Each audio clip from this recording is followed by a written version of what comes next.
కర్ణాటక రాజకీయం మలుపులు తిరుగుతోంది. కర్ణాటక సీఎం మార్పుపై 5 రోజులుగా కొనసాగుతున్న ఉత్కంఠ పొలిటికల్ కాకరేపుతోంది. సీఎం సీటు కోసం డీకే శివకుమార్ పావులు కదుపుతున్నట్లు ఊహాగానాలు ఊపందుకున్నాయి. సిద్దరామయ్య అనుచరుడు సతీష్ తో డీకే రహస్య సమావేశం జరిపినట్లుగా కూడా వార్తలు వినిపిస్తున్నాయి. ఈ నేపథ్యంలో కర్ణాటక పరిణామాలపై కాంగ్రెస్ హైకమాండ్ కూడా ఆరా తీస్తోంది.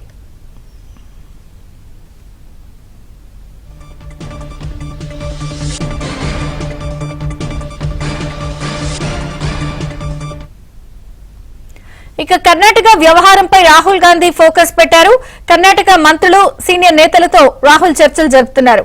త్వరలో సిద్దరామయ్య, శివకుమార్ ను ఢిల్లీకి పిలిచి మాట్లాడే అవకాశం ఉన్నట్టుగా కూడా తెలుస్తోంది. మొత్తానికి కర్ణాటకలో రాజకీయం ఆసక్తికర మలుపులు తిరుగుతోంది. త్వరలో రాహుల్ గాంధీ కూడా ఇటు సిద్దరామయ్య, శివకుమార్ ని కూడా ఢిల్లీ పిలిపించి మాట్లాడే అవకాశం కనిపిస్తున్న నేపథ్యంలో తాజా పరిణామాలపై రిత్విక్ మరిన్ని వివరాలు అందిస్తారు. రిత్విక్,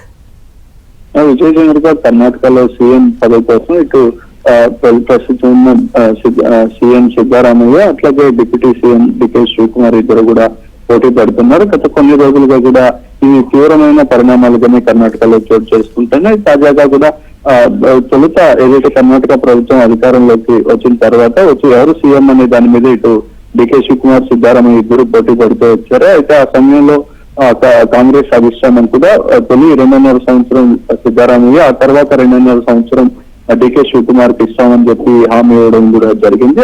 ఆ కారణంగానే నవంబర్ 20వ తారీఖు 2.5 సంవత్సరం పూర్తి కావడంతో ఇటు డికే శివకుమార్ తాను తదుపరి 2.5 సంవత్సరం సీఎం గా ఉండాలని చెప్పి తీవ్రంగా ఆయన ప్రయత్నాలు చేస్తున్నారు. ఇదే విధంగా గత కొంతకాలంగా కూడా ఈయనకు డికే శివకుమార్ కు సంబంధించిన మంత్రులు గాని, ఎమ్మెల్యేలను గాని కాంగ్రెస్ అధిష్టానం వద్దకు వెళ్లి సీఎం పదవి ఇచ్చే విధంగా కూడా కొంత ఫోర్స్ అయితే చేస్తూ వస్తున్నారు. ఇదే తరుణంలోనే ఇటు డికే శివకుమార్ గాని అట్లాగే సిద్దరామయ్య గాని ఇద్దరు కూడా తానే సీఎం అంటూ చెప్పుకొస్తున్న పరిస్థితులు కూడా ఉన్నాయి.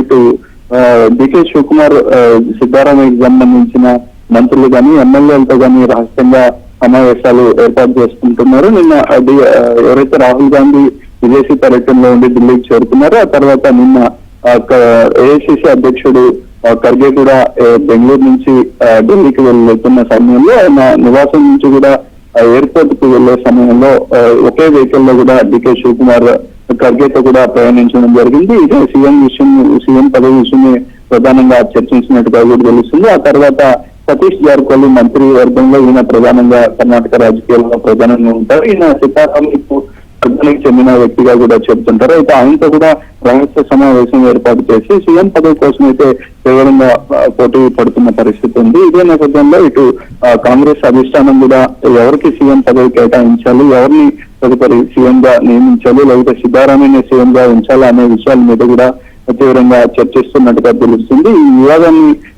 త్వరలోనే ముగింపు పలకాలని చెప్పి సిద్దరామయ్య నిన్న ప్రకటన చేయగా తాను పూర్తి విశ్వాసంతో ఉన్నానని చెప్పి తనకు న్యాయం చేస్తారని చెప్పి డికే శివకుమార్ కూడా చెబుతుండడం జరుగుతుంది. ఈ పరిస్థితుల్లో త్వరలోనే కూడా కాంగ్రెస్ అధిష్టానం ఇరువురిని పిలిచి దీని మీద ఒక క్లారిటీ వచ్చే అవకాశాలు కూడా కనిపిస్తున్నాయి. Okay Rithvik, thank you.